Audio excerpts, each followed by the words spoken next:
Things get heated in Stevens Point tonight. Thanks for joining us. I'm Brad Hansen. And I'm Catherine Halverson. Portage County residents making their opinions heard on proposed changes to the county's highway maintenance policy. News 9's Isaac Dienison is live in Stevens Point with the arguments coming from both sides.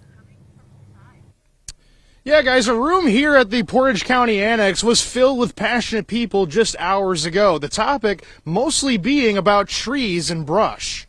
A capacity crowd on hand for a special meeting. If they want to tell me yes or no, or tell me they're in favor of the current policy or not in favor of the current policy, that is their option. Potential changes were proposed regarding trees and brush on Portage County highways, where trees within 30 feet of the center line would be removed. Some asking the committee to reconsider change were concerned that a one-size-fits-all approach wouldn't be beneficial. You can't just, again, paint a big broad brush over everything. You got to look at the details and give that poor landlord some just consideration, okay? If I would have been better informed of that, maybe when you sent out these letters, we are just thinking that it's just the regular brush removal. No, you guys got more aggressive.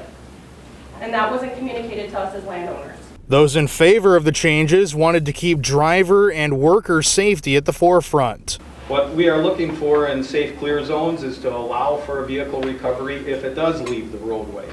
And if it can't recover to the roadway, it's minimizing the hazards involved. If your vehicle goes off that road and strikes that 100-year oak, or my wife, or my precious daughter and granddaughter, and her life is killed, her life or any one of my family members' lives are taken away from them, suddenly that 100-year-old tree means nothing.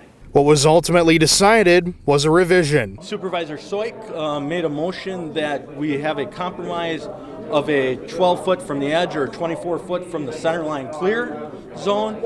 That passed the committee. I feel it's a good compromise. No word yet on how soon this change will be implemented. It's also unclear if further discussion around this policy will come up at a later meeting. Live in Stevens Point, Isaac Dienison, News 9 WAOW.